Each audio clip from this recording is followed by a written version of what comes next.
Hi hello ನಮಸ್ತೆ welcome back to my YouTube channel. ಇವತ್ತು marking hand cutting video ಮಾಡ್ತಾಯಿದ್ದೀನಿ. ಒಂದು ಲೇಯರ್ ಇದೆ ನೋಡಿ, ಅದು ಸ್ಲೀವ್ಗೋಸ್ಕರ. ಡಬಲ್ ಲೇಯರ್ ಇರೋದು ಫ್ರಂಟ್ ಆ್ಯಂಡ್ ಬ್ಯಾಕ್ ಸೈಡ್ ಕಟ್ಟಿಂಗ್ಗೋಸ್ಕರ 1 ಮೀಟ್ರ್ ತೊಗೊಂಡಿದ್ದೀನಿ. ಫ್ಯಾಬ್ರಿಕ್ ಬಂದು 1 ಮೀಟ್ರ್ ತೊಗೊಂಡ್ರೆ ಬೆಸ್ಟು. ಕಲ್ತಿರೋರಾಗಿರ್ಬೋದು, ಕಲಿದೇ ಇರೋರಾಗಿರ್ಬೋದು. ನನಗಂತೂ 1 ಮೀಟ್ರ್ ಅಂದರೆ ಬೆಸ್ಟ್ ಅಂತಲೇ ಹೇಳ್ತೀನಿ. ಇದು ಬಂದು ಬೆನ್ನಿಗೆ ಒಂದು ಗೆರೆ ಎಳಿತಾ ಇದ್ದೀನಿ ನೋಡಿ. ಬೆನ್ನಿಂದ ಡಬಲ್ ಲೇಯರ್ ಮಾಡ್ತೀನಿ. ಅದು ಫ್ರಂಟ್ ಬ್ಯಾಕ್ ಸೈಡ್ದಿದು, ಕೆಳಗಡೆ ಇರೋದು ಬ್ಯಾಕ್ ಸೈಡ್ದು, ಮೇಲ್ಗಡೆ ಇರೋದು ಫ್ರಂಟ್ ಸೈಡ್ದು. ನಾವು ಮೆಜರ್ಮೆಂಟ್ ಏನಿದೆ ಅದ್ರ ಪ್ರಕಾರನೇ ತೊಗೋತಾ ಇದ್ದೀನಿ. ನಾವು ಮೆಜರ್ಮೆಂಟ್ ಏನಿರುತ್ತೆ ಅದ್ರ ಪ್ರಕಾರ ತೊಗೊಳ್ಳೋದೇ ಬೆಸ್ಟು. ನಾನು ಯಾಕಂದರೆ ಟೇಪಲ್ಲಿ ಹಿಡಿದು ತೋರಿಸ್ತಾ ಇಲ್ಲ. ನಾನು ಮೆಜರ್ಮೆಂಟ್ ಅವ್ರದ್ದೇ ಬೇರೆಯವ್ರದ್ದೇ ತೋರಿಸ್ತಾ ಇರೋದ್ರಿಂದ ಮೆಜರ್ಮೆಂಟ್ ಪ್ರಕಾರನೇ ಕಟ್ ಮಾಡ್ಕೊಳ್ತಾ ಇದ್ದೀನಿ. ಇದು ಬಂದು ಉಕ್ಸ್ಪಟ್ಟಿಯಿಂದ ಕೆಳಗಡೆ ಸೊಂಟದಿಂದ ನಾವೊಂದು ಗೆರೆ ಹಾಕಿದ್ದೀನಲ್ವ, ಅಲ್ಲಿಂದ ಉಕ್ಸ್ಪಟ್ಟಿ ಎಲ್ಲಿಗಿದೆ ಅಲ್ಲಿಗೆ ಗೆರೆ ಹಾಕ್ಕೊಂಡು ಅಲ್ಲಿಂದ ಡೀಪ್ ನೆಕ್ ತಗೋಬೇಕು. ಫ್ರಂಟ್ ಸೈಡ್ ನೆಕ್ ಎಷ್ಟಿದೆ ಡೀಪ್ ಅನ್ನೋದ್ರಿಗೋಸ್ಕರ ಒಂದು ಡಾಟ್ ಇಟ್ಟಿದ್ದೀನಿ. ಶೋಲ್ಡರ್ದು ಅಷ್ಟೇ 5.5 ತೊಗೊಂಡಿದ್ದೀನಿ. ಜಾಸ್ತಿ ಡೀಪ್ ಇದ್ದರೆ 5 ಇಂಚ್ ತೊಗೋಬೇಕು, ಜಾಸ್ತಿ ಡೀಪ್ ಇಲ್ಲ ಅಂದರೆ 5.5 ತೊಗೋಬೇಕು. ಡೀಪ್ ಮೇಲೆ ಶೋಲ್ಡರ್ ಡಿಫೆಂಡ್ ಆಗುತ್ತೆ. ಇದು ಬಂದು ಉಕ್ಸ್ಪಟ್ಟೆಯಿಂದ ಮೇಲ್ಗಡೆ ಇದು ಶೋಲ್ಡರ್ ಹತ್ರದಕ್ಕೆ ಒಂದು ಗೆರೆ ಎಳಿತಾ ಇದೆ ನೋಡಿ, ಅದು ಫ್ರಂಟ್ ಸೈಡ್ ನೆಕ್ಗೋಸ್ಕರ ಗೆರೆ ಹಾಕಿದ್ದೀನಿ. ಇದು ಬಂದು ಕಂಕಳ ಹತ್ರದಿಂದ, ಇದು ಸೊಂಟದ ಹತ್ರದಿಂದ ಕಂಕಳ ಹತ್ರವರೆಗೂ ಅದು ಮೆಜರ್ಮೆಂಟ್ ಎಷ್ಟಿದೆ ನಮ್ಮದು ಕೆಳಗಡೆ ನೋಡಿ ಎಳೆದಿದ್ದೀನಲ್ವ ಗೆರೆ, ಅಲ್ಲಿಂದ ಮೇಲ್ಗಡೆ ಕಂಕಳ ಹತ್ರಕ್ಕೆ ಒಂದು ಲೈನ್ ಎಳಿತಾ ಇದ್ದೀನಿ. ಅದು ಬಂದು ನಮ್ಗೆ ಎಷ್ಟಿರುತ್ತೆ ಮೆಜರ್ಮೆಂಟು ಅದ್ರ ಪ್ರಕಾರ ತೊಗೊಂಡ್ರೆ ಬೆಸ್ಟು. ಅದಕ್ಕಿಂತ ಒಂದು 1/2 ಇಂಚ್ ಎಕ್ಸ್ಟ್ರಾ ತೊಗೋಬೇಕು. ಆವಾಗ ನಮಗೆ ಹೊಲ್ದ ಮೇಲೆ ಅದು ಪರ್ಫೆಕ್ಟಾಗಿ ಬರುತ್ತೆ. ನಮ್ಗೆ ಏನು ಮೆಜರ್ಮೆಂಟ್ ಇರುತ್ತೋ ಅದ್ರ ಪ್ರಕಾರನೇ ತೊಗೋಬೇಕು. ಇವಾಗ ಏನು ಕಟ್ಟಿಂಗ್ ಮಾಡ್ಕೊಂಡಿರ್ತೀವಿ ಇದೇ ಥರನೇ ಇರೋಲ್ಲ. ಹೊಲಿಯೋ ಟೈಮಲ್ಲಿ ಒಂಚೂರು ಹೆಚ್ಚು ಕಡಿಮೆ ಬರುತ್ತಲ್ವ, ಆವಾಗ ನಾವು ಹೊಲಿಯೋ ಟೈಮಲ್ಲಿ ಸರಿ ಮಾಡ್ಕೋಬೇಕು. ಆವಾಗ ಪರ್ಫೆಕ್ಟಾಗಿರುತ್ತೆ. ಯಾರಾದರೂ ಅಷ್ಟೇ, ಬೊಟಿಕ್ ಆಗಿರ್ಬೋದು, ಯಾರಾಗಿರ್ಬೋದು, ಎಲ್ಲನೂ ಅಷ್ಟೇ ಫಿನಿಶಿಂಗ್ ಮಾಡುವಾಗ ಎಲ್ಲನೂ ನೀಟಾಗಿ ಮಾಡ್ಕೊಳ್ಳೇಬೇಕು. ಇದು ಬಂದು ಸೊಂಟದಿಂದ ಕ್ರಾಸ್ ಬೆಲ್ಟ್ದಿದು, ಉಕ್ಸ್ಪಟ್ಟಿಯಿಂದ ಕ್ರಾಸ್ ಬೆಲ್ಟ್ ಬರುತ್ತಲ್ವ ಅದ್ರದ್ದು ಲೇಯರು. 2.5 ಇಂಚ್ ತೊಗೋಬೇಕಾಗತ್ತೆ. ಇಂಚ್ ಲೆಕ್ಕದಾಗಲ 2.5. ಬಟ್ 2.5 ಯಾಕೆ ತೊಗೊಳ್ಳಲ್ಲ ಅಂದರೆ ಮೆಜರ್ಮೆಂಟ್ ಪ್ರಕಾರನೇ ತೊಗೋಬೇಕು. ಚಿಕ್ಕವರಿದ್ದಾಗ ಸ್ವಲ್ಪ ಕ್ರಾಸ್ ಬೆಲ್ಟ್ ಚಿಕ್ಕದಾಗಿರುತ್ತೆ, ದೊಡ್ಡವರು ವಯಸ್ಸಾದವ್ರದ್ದು ಸ್ವಲ್ಪ ಅಗಲವಾಗೇ ಬಂದಿರುತ್ತೆ. ಕೆಲವೊಬ್ಬರು ಅಗಲವಾಗಿ ಇಡಬೇಡಿ ಕ್ರಾಸ್ ಬೆಲ್ಟ್ ಅಂತಾರೆ. ಹಾಗಾಗಿ ಇದು ಬಂದು ಫ್ರಂಟ್ ಸೈಡದು ನೆಕ್ದು ಕಟ್ ಮಾಡ್ಕೊತಾ ಇದ್ದೀನಿ. ಹಾಗಾಗಿ ಕಡಿಮೆ ತೊಗೋಬೇಕು. ಕಡಿಮೆ ಅಂತಲ್ಲ, ನಾವು ಮೆಜರ್ಮೆಂಟ್ ಎಷ್ಟಿರುತ್ತೆ ಅಷ್ಟು ತೊಗೊಂಡ್ರೆ ಬೆಸ್ಟ್ ಆಪ್ಷನ್ ಅಂತಲೇ ಹೇಳ್ಬೋದು. ಯಾವುದೇ ತಲೆನೋವು ಇರಲ್ಲ. ಹಾಗಾಗಿ ಇದು ಬಂದು ಶೋಲ್ಡರ್ದು ಕಟ್ ಮಾಡ್ಕೊತಾ ಇದ್ದೀನಿ ನೋಡಿ. ಶೋಲ್ಡರ್ ಹತ್ರ ನಾನು ಕೈ ಹಿಡ್ದಿದ್ದೀನಿ ನೋಡಿ, ಅದು ಉಳಿಯುತ್ತಲ್ವ ಉಕ್ಸ್ಪಟ್ಟಿ ಕಾಜಾಪಟ್ಟಿಗೆ ಅದನ್ನು ಮಾಡ್ಕೋಬೇಕು. 2 ಸೈಡ್ ಲೇಯರ್ ಇರುತ್ತೆ, ಅದು ಉಕ್ಸ್ಪಟ್ಟಿ ಕಾಜಾಪಟ್ಟಿಗೆ ನೆಕ್ಸ್ಟ್ ಯೂಸ್ ಆಗುತ್ತೆ ನಮಗೆ.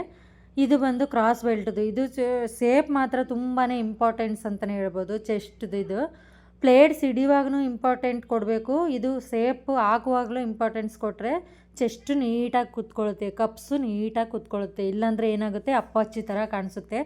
700 ರೂಪಾಯಿ 600 ರೂಪಾಯಿ ಕೊಟ್ಟಿರ್ತಾರೆ ಬ್ಲೌಸ್ಗೆ, ಏನಾದರೂ ಕಪ್ಸ್ ನೀಟಾಗಿ ಕೂತ್ಕೊಂಡಿಲ್ಲ ಅಂದರೆ ಬೈತಾರೆ.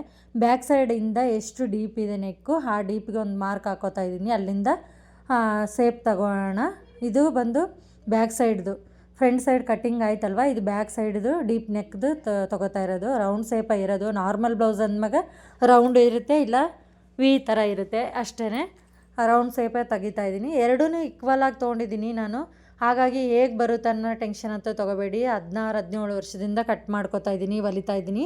ಪ್ರಾಬ್ಲಮ್ ಅಂತೂ ಯಾವುದೇ ಪ್ರಾಬ್ಲಮ್ಮು ಖಂಡಿತವಾಗಿರಲಿಲ್ಲ. ನೋ ಡೌಟ್ಸ್ ಅಂತಲೇ ಹೇಳ್ಬೋದು. ಆರಾಮಾಗಿ ಬರುತ್ತೆ.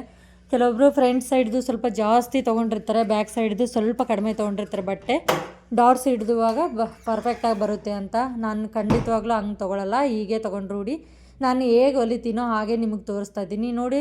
ಇದು ಶೋಲ್ಡರ್ ಹತ್ರ ಹಾಕಿದ್ದೀನಲ್ವ ಮಾರ್ಕಿಂಗು, ಅದು ಕೂಡ ಅಷ್ಟೇ ಇದೆ. 1 ಇಂಚು ಅಷ್ಟೇ ತೊಗೊಂಡಿರೋದು ನಾನು. ಬೇರೆ ಬ್ಯಾಕ್ ಸೈಡ್ದು ಜಾಸ್ತಿ ಕಡಿಮೆ ಏನೂ ತೊಗೊಂಡಿಲ್ಲ. ಫ್ರಂಟು ಬ್ಯಾಕು 2 ಕಟ್ಟಿಂಗ್ ಆಯಿತು. ಇದು ಬಂದು ಕ್ರಾಸ್ ಬೆಲ್ಟು ಅಷ್ಟೇ. 4 ಫೋಲ್ಡಿಂಗ್ ಇದೆ ನೋಡಿ. 2 ಸೈಡ್ದು ಕ್ರಾಸ್ ಬೆಲ್ಟು ರೆಡಿ ಆಗೋಗುತ್ತೆ. 1 ಮೀಟ್ರ್ ಏನಕ್ಕೆ ತೊಗೋಬೇಕಂದ್ರೆ ಜೈಂಟ್ ಹಾಕೋ ಅವಶ್ಯಕತೆ ಇರಲ್ಲ. ಸ್ಲೀವ್ಗಾಗಿರ್ಬೋದು, ಇಲ್ಲ ಕ್ರಾಸ್ ಬೆಲ್ಟ್ಗಾಗಿರ್ಬೋದು, ಯಾವುದಕ್ಕೂ ಜೈಂಟ್ ಹಾಕೋ ಅವಶ್ಯಕತೆ ಇರಲ್ಲ. ಏನಕ್ಕಪ್ಪ ಅಂದರೆ 600-700 ರೂಪಾಯಿ ದುಡ್ಡು ಕೊಟ್ಟಿರ್ತಾರೆ. ಜೈಂಟಾಗಿ ಹೊಲಿದ್ರೆ ಅಷ್ಟೊಂದು ಪರ್ಫೆಕ್ಟಾಗಿರಲ್ಲ. ಹಾಗಾಗಿ ನನಗೆ ಏನು ಐಡಿಯಾ ಇದೆಯೋ ನಾನು ಆ ಐಡಿಯಾದ ಮೇಲೆ ಹೇಳ್ತಾ ಇದ್ದೀನಿ. ಬಟ್ ಯಾರ್ಯಾರು ಹೆಂಗೆ ತೊಗೋತಾರೋ ಗೊತ್ತಿಲ್ಲ.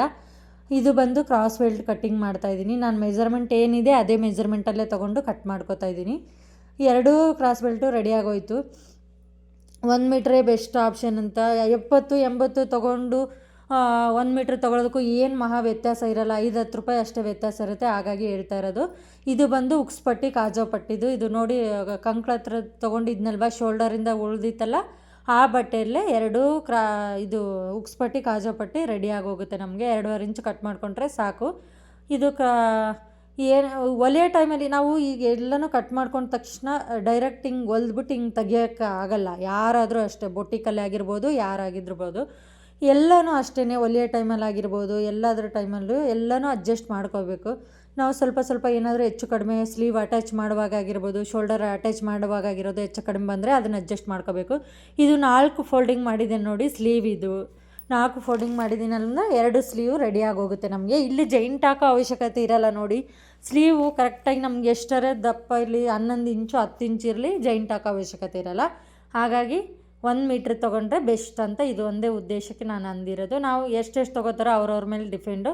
ಬಟ್ಟು ಶೋಲ್ಡರಿಂದ 2.5 ಇಂಚು ಡ್ರಾಪ್ ತೊಗೋಬೇಕು. ಒಂದು ಲೈನ್ ಎಳ್ಕೊಬೇಕು ನಾವು. ಇಲ್ಲಿಂದ ಸೇಪ್ ತೆಗೋದ್ರಿಗೋಸ್ಕರ ಕೆಳಗಡೆ ಡ್ರಾಪ್ ಮಾಡ್ಕೊಳ್ಳೇಬೇಕು, ಗೆರೆ ಎಳ್ಕೋಬೇಕು.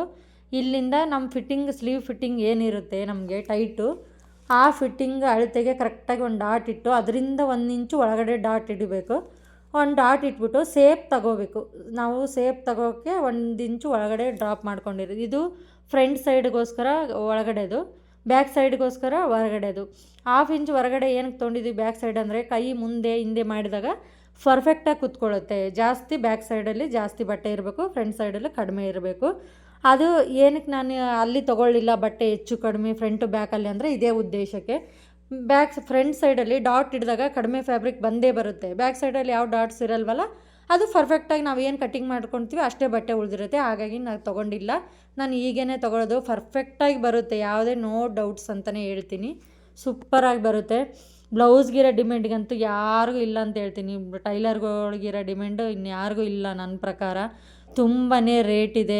ಮನೇಲಿ ಹೊಲಿಯೋರಿಗೆ ಏನು ಮಹಾ ಡಿಫ್ರೆನ್ಸ್ ಇರಲ್ಲ. ಒಂದು 50 ರೂಪಾಯಿ 100 ರೂಪಾಯಿ ಡಿಫ್ರೆನ್ಸ್ ಹೊರಗಿನವ್ರಿಗೆ, ಮನೇಲಿ ಹೊಲಿಯೋರಿಗೆ ಅಷ್ಟೇ. ನಾನು ತುಂಬಾ ಪ್ಲಾನ್ಸ್ ಇದೆ ನನಗೆ, ಬಟ್ ಆಸೆಗಳಿದೆ, ಬಟ್ ಆಗಲ್ಲ ನನಗೆ. ಪರ್ಸ್ನಲ್ ಪ್ರಾಬ್ಲಮ್ ಇದೆ. ಇನ್ನೊಂದು ನನಗೆ ಹೆಲ್ತ್ ಪ್ರಾಬ್ಲಮ್ ತುಂಬ ಇದೆ. ಇದು ಟೈಲರ್ಗಳಿಗೆ ಬ್ಯಾಕ್ ಪೇನು, ತಲೆನೋವಂತೂ ವಿಪರೀತ ಬರುತ್ತೆ. ಇದೆ ಒಂದೇ ಒಂದು ಕಾರಣ ಅಷ್ಟೇ, ಬೇರೆ ಏನೂ ಇರಲ್ಲ. ನಾನು ಆರಾಮಾಗಿ ಹೊಲಿತಾ ಇದ್ದೀನಿ, ಬೇಜಾನು ದುಡ್ಡು ಆರಾಮಾಗಿ ಮನೇಲಿ ಕೂಡ 50-60 ಸಾವಿರ ರೂಪಾಯಿ ಆರಾಮಾಗಿ ದುಡಿಬೋದು. ನೋ ಟೆನ್ಷನ್ ಅಂತಲೇ ಹೇಳ್ತೀನಿ. ಸಖತ್ತಾಗಿ ಹೊಲಿಬೋದು, ಮನೇಲಿ ಇದ್ದವರು ಕೂಡ ಆರಾಮಾಗಿ ಅರ್ನಿಂಗ್ಸ್ ಮಾಡ್ಬೋದು. ಬಟ್ ನನಗೆ ಸ್ವಲ್ಪ ಹುಷಾರಿಲ್ಲ. ಇವಾಗ ಬಟ್ಟೆಗಳು ಕಡಿಮೆ ಮಾಡಿದ್ದೀನಿ. ಇವಾಗ ಈ ವಿಡಿಯೋದಲ್ಲಿ ಕಟ್ಟಿಂಗ್ ಮಾತ್ರ ತೋರಿಸಿದ್ದೀನಿ.